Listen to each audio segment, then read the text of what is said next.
Hey, what's going on, everyone? Syncaholic here, and welcome back to my LP series here on Fincraft. This is episode number 6.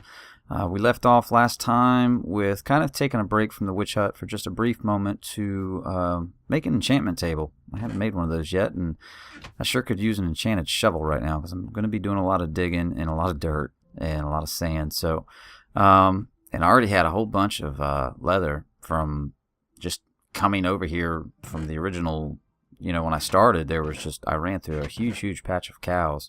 So I already had a whole bunch of leather, and there's, a bunch of cows here on the property that I was on. So I got everything I need, just need to make it. So I decided to take a break and throw it together real quick. So we're going to do that. And one more, there we go. Okay. Now all we need are some bookshelves, and for that I need books, and let me put this down right here. There we go. Alright, books. Now, there was a bunch of bookshelves over here in this village, so let's go over here and rob them real quick. Alright, here we go. And I didn't have a blacksmith over here, but I do have this little library. And these are always means of gathering books. Need to get a bunch of them too whenever I get a hold of the stronghold. So got a bunch of books. We'll get some oak, make some planks, and let's make some bookshelves.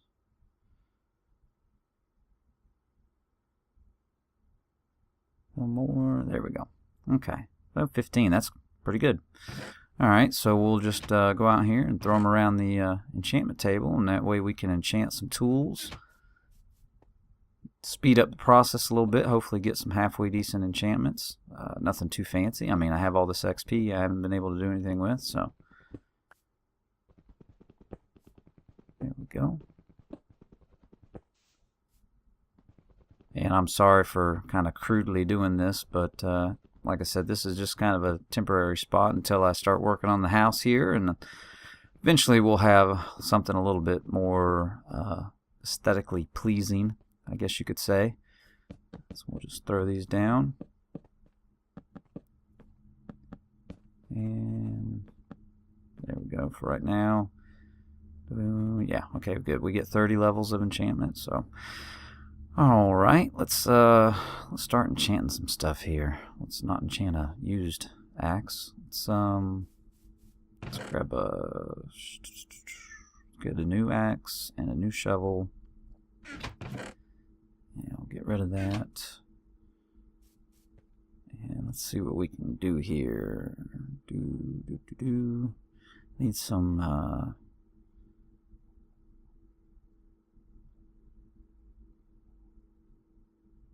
what do we got?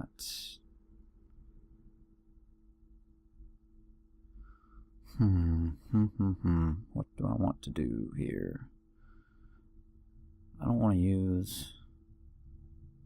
Oh, wow. Unbreaking 2, Fortune 1, and Efficiency 2 on my pickaxe. Good choice.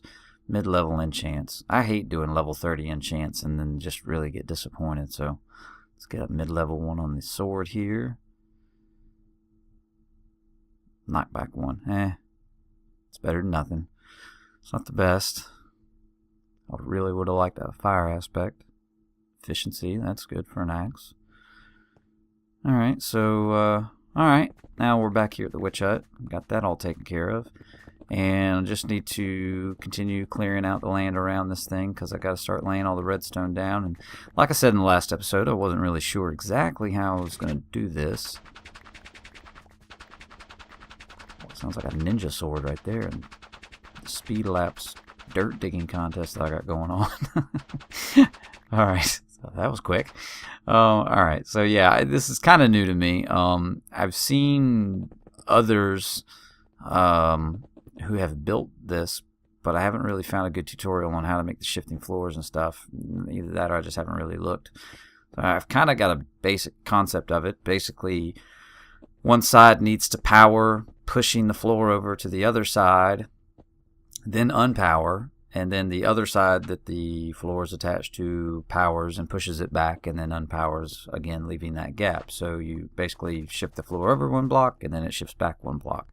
And for those of you that don't know, the reason why you do that is that the mobs, or all mobs, will kind of glitch through the floor. They just kind of fall through the cracks as it's shifting. It's kind of a useful tool to do. I've seen a couple of them done before, not necessarily in a witch hut, just in a mob trap alone. It's very convenient to do. It's a convenient way to just make a complete floor, no water traps or anything like that, just a floor shift, and just drops mobs. So if this works out well, who knows, I might even turn around and make them, larger size mob trap using the whole shifting floor thing. So I don't know, we'll just have to see how it goes.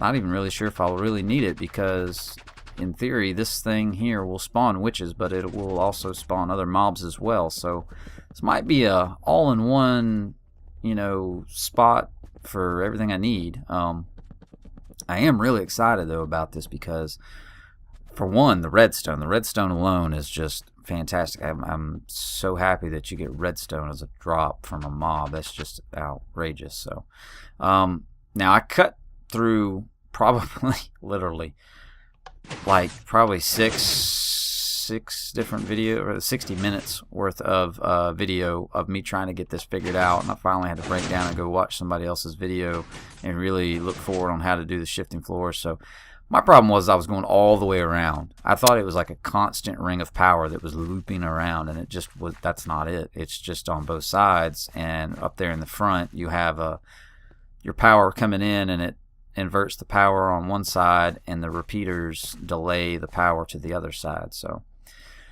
it was a little tricky, and I finally gave in. I couldn't really figure it out. So now I'm just going to fill all this back in so that I don't have any random mobs spawning underground here. Alright, so after I got all that jazz figured out, I kind of stopped recording because I got a little ahead of myself and really took some time to do the wiring up for the clock, and I knew that I wanted to send them to the nether, so I had to spend some time. I've never done this really, linking up nether portals. I've never actually done that because I have two here that are kind of really close. So to keep from going into this one and coming out down there, I had to figure out all that stuff out. So basically this is just the basic design of it.